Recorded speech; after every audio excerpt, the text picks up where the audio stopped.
ceux restés au pays à travers des informations bien fouillées concernant tous les domaines de la vie du pays. Le magazine Humura Burundi est diffusé sur le web via le site de la RPA www.rpa.bi. Humura Burundi.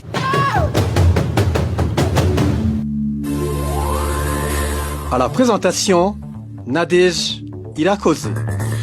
Nous sommes samedi 16 janvier 2021. Bienvenue dans le journal du magazine Humura Burundi. De voici les titres. Les milieux scolaires sont les plus touchés par la pandémie de Covid-19 au Burundi. Malgré cela, il s'observe toujours une résistance dans le respect des mesures barrières contre cette pandémie dans le pays.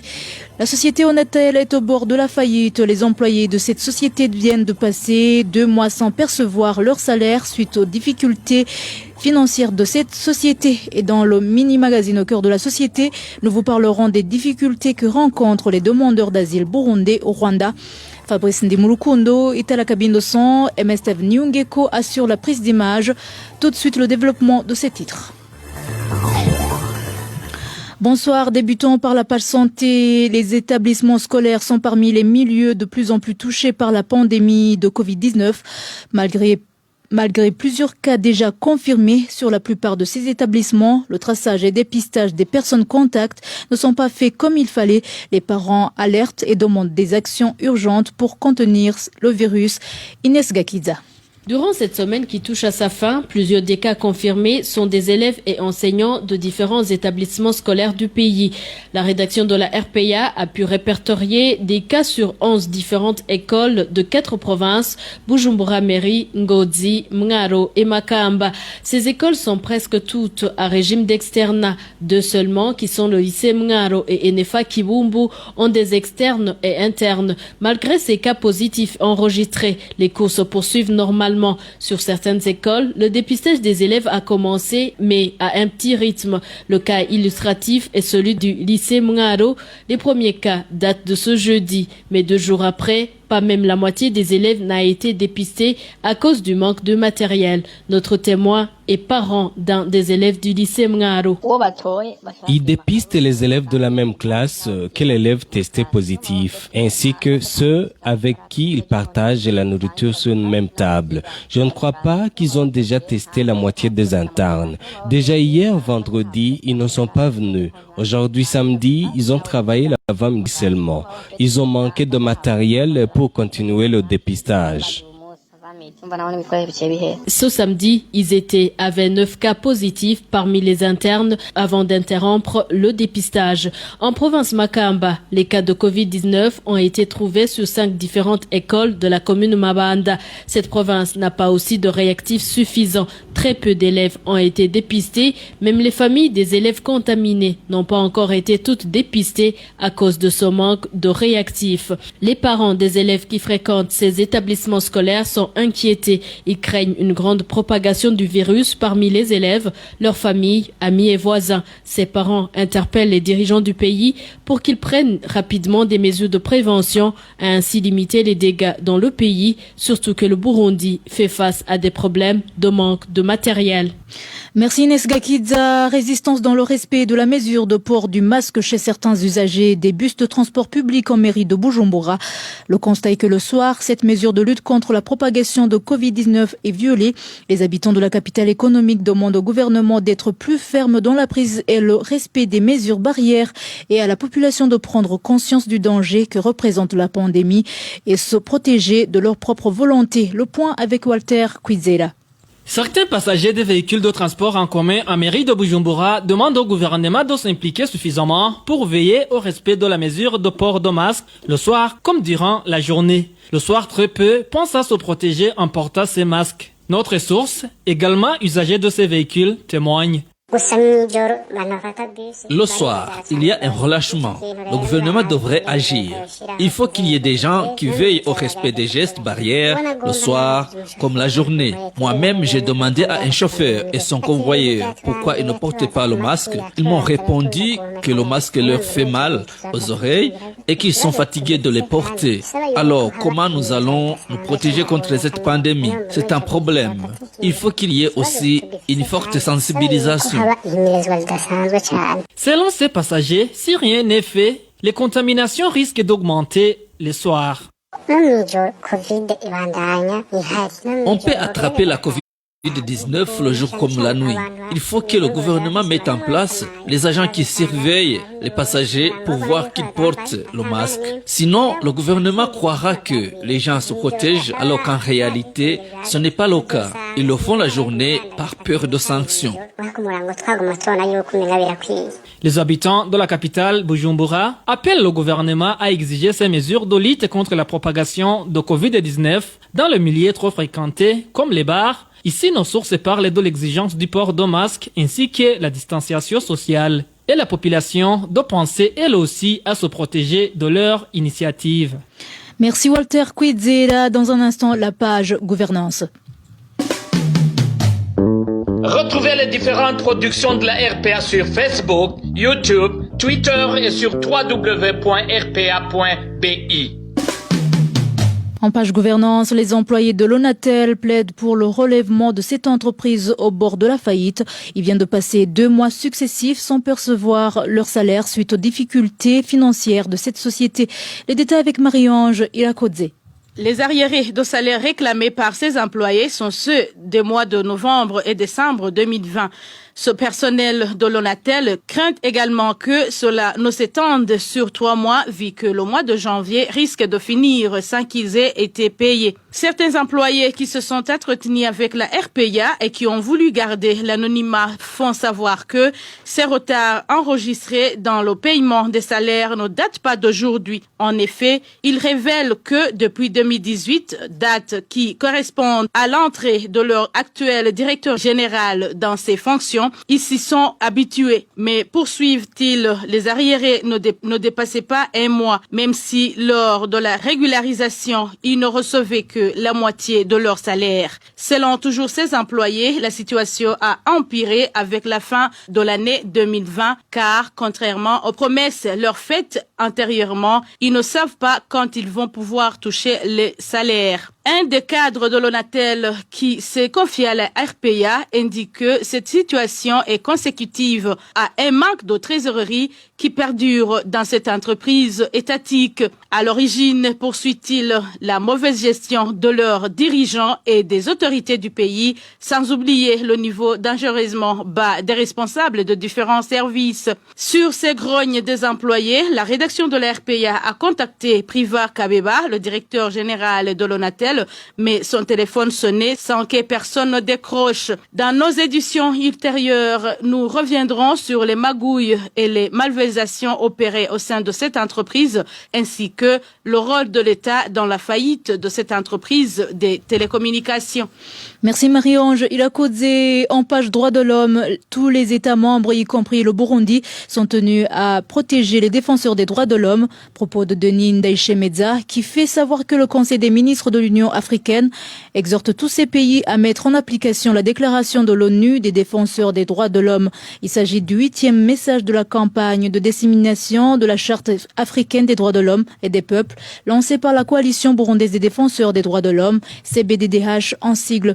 Suivez plutôt Denis Ndayishimiye, chargé de la communication au sein de la CBDDH. La première conférence ministérielle de l'OIA sur les droits de l'homme en Afrique réunie à Grande Bay à l'île Maurice en avril 1999 a sorti une importante déclaration où, au paragraphe 19, elle a endossé la déclaration des Nations Unies sur les défenseurs des droits de l'homme et a lancé un appel aux gouvernements africains pour qu'ils prennent des mesures appropriées pour mettre en œuvre cette déclaration.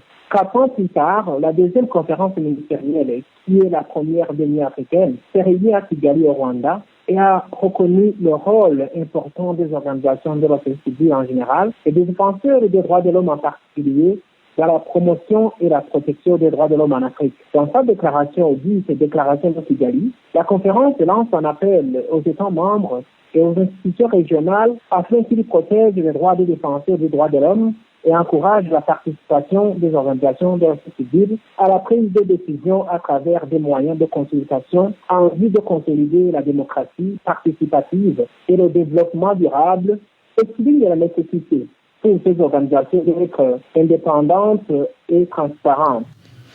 La coalition burundaise des défenseurs des droits de l'homme invite également les défenseurs des droits humains à faire pression au gouvernement du Burundi afin que leurs droits soient respectés. Cette coalition recommande les défenseurs des droits de l'homme de saisir le rapporteur spécial auprès de la Commission africaine des droits de l'homme en cas de violation de leurs droits par le gouvernement. Encore une fois, Denis Ndayishimiye. Dans le souci de concrétiser la mise en application de la Déclaration des Nations Unies sur les défenseurs des droits de l'homme, ainsi que les recommandations des deux déclarations citées, la Commission africaine des droits de l'homme et des peuples a créé le poste de rapporteur spécial sur les défenseurs des droits de l'homme et point focal sur les représailles en Afrique, avec l'adoption de la résolution 69 à la 35e session ordinaire tenue à Banjul, en Gambie, du 21 mai au 4 juin 2004. Dans l'exercice de son mandat, le rapporteur spécial sur la situation du défenseur des droits humains cherche, reçoit, examine et agit sur des informations relatives à la situation des défenseurs des droits de l'homme en Afrique et présente son rapport à chaque session ordinaire de la Commission. Il est chargé également de susciter la prise de conscience et promouvoir la mise en œuvre de la déclaration de l'ONU sur les défenseurs des droits de l'homme en Afrique. La CBDDH encourage les organisations de la société civile à saisir cette opportunité offerte par les instruments adoptés par la Commission pour réclamer l'espace physique permettant de s'engager davantage en faveur des droits humains sans souci de représailles et de communiquer avec ce mécanisme chaque fois que de besoin.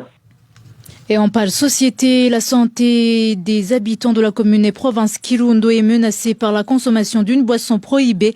Au moment où le vendeur de cette boisson avait été chassé en commune Vumbi de cette même province, la population demande aux autorités locales de bannir également cette boisson dans la commune Kirundo.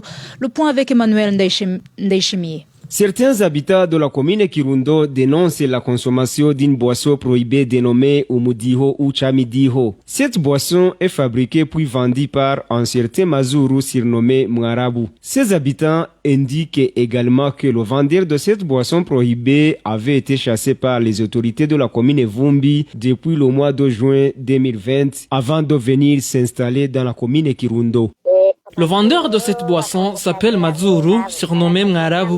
Il vient de passer plus de 5 mois à exercer ce commerce car il est venu vendre cette boisson dans la commune Kirundo quand il a été chassé en commune Vumbi. Cette boisson est appelée Umudihu. Le vendeur mélange cette boisson prohibée avec une bière de banane afin que les acheteurs ne la reconnaissent pas. Les conséquences ne manquent pas dans la vie des consommateurs de cette boisson prohibée, comme le témoigne ce citoyen. Le corps de ceux qui consomment cette boisson gonfle. Ils ont aussi des problèmes de diarrhée.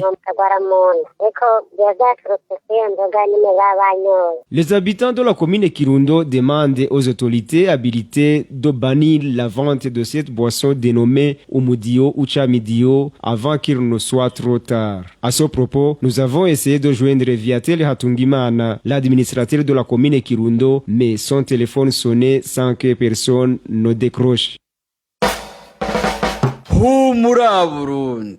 Place maintenant au mini-magazine au cœur de la société. Aujourd'hui, nous allons nous focaliser sur les difficultés que rencontrent les demandeurs d'asile burundais résidant dans les villes rwandaises.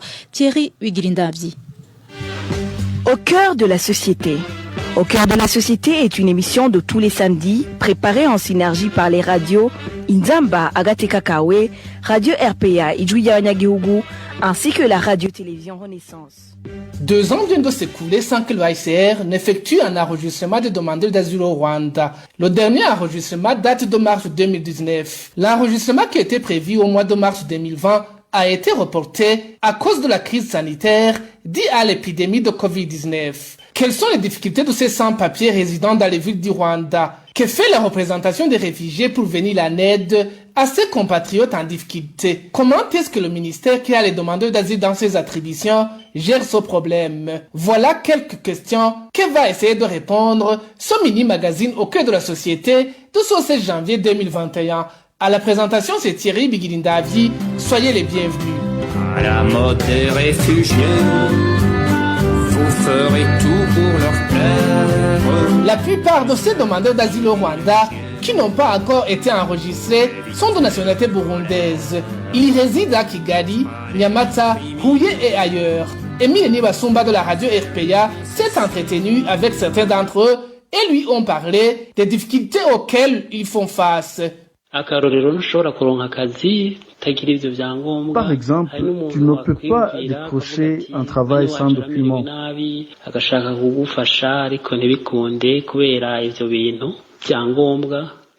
On rate certaines assistances de la part des amis ou des proches à cause de ce manque de documents. Même si la vie est difficile, quand l'on est reconnu comme réfugié, l'on peut s'adapter et survivre.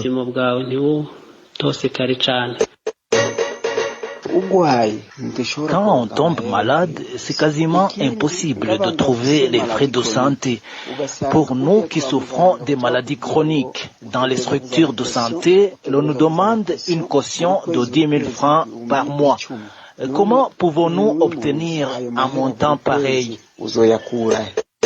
Par exemple, si on parvient à avoir un emploi quelconque, l'employeur exige l'ouverture d'un compte et cela est impossible parce qu'on n'a pas de pièces identificatrices reconnues par le gouvernement hôte qui nous a accueillis. Et se faire soigner demande un parcours un peu long, mais il y a des médecins qui sont chargés de soigner les réfugiés, mais il nous arrive un peu tard parce qu'eux aussi doivent suivre le processus fixé par le gouvernement. Au micro de Bertrand Ngendakurio de la radio Inzamba, le représentant des réfugiés urbains, Patrice Nadooka, explique que la représentation des réfugiés est au courant de cette situation et qu'elle a déjà saisi les autorités compétentes. Nous essayons de plaider pour eux et aussi quand il s'agit de donner des documents, de signer des documents qui permettent à ces demandeurs d'asile de se déplacer sans difficulté. Nous intervenons très rapidement. Ils éprouvent évidemment beaucoup de difficultés puisque pour des soins de santé par exemple, ils ne peuvent pas se faire soigner. Mais je viens d'adresser une lettre au HCR et au MINEMA pour demander qu'ils organisent un enregistrement dans des circonstances telles que nous vivons en essayant de programmer un nombre limité pour lutter pour éviter la contamination avec cette pandémie de Covid-19. Et j'attends impatiemment la réponse, mais aussi je dois préciser qu'il y a aussi des gens qui sont venus mais qui ne se sont pas fait inscrire au niveau du bureau du HCR à Nyarutarama. Et ceux qui se sont fait inscrire, qu'on peut retrouver dans la base de données, quand on essaie de plaider pour eux, ils bénéficient de certains services parce qu'ils sont déjà enregistrés. Et donc, chaque réfugié ou demandeur d'asile, quand il arrive, il doit se faire connaître au niveau des services du HCR. Les informations en provenance de MINEMA, le ministère en charge de la gestion des situations d'urgence au Rwanda, indique que ceux qui demandent l'asile doivent attendre l'issue de l'analyse de leur dossier. Selon le MINEMA, les dossiers des demandeurs d'asile sont analysés par le comité qui en est chargé cas par cas. Et c'est par ici que nous mettons un point final au mini-magazine au cœur de la société de ce 16 janvier 2021. C'était Thierry Bigilindavi à la présentation. À la prochaine. À la mode des réfugiés, vous ferez tout pour leur plaire jusqu'à... C'était l'émission Au cœur de la société.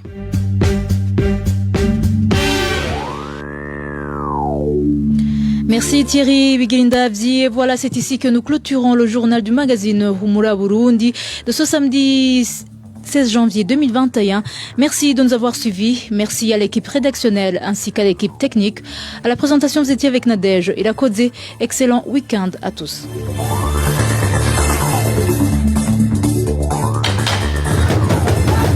C'était le magazine Humura Burundi. Un magazine comprend pour relier les Burundais en exil et ce toujours au pays à travers une information de qualité. Bakira!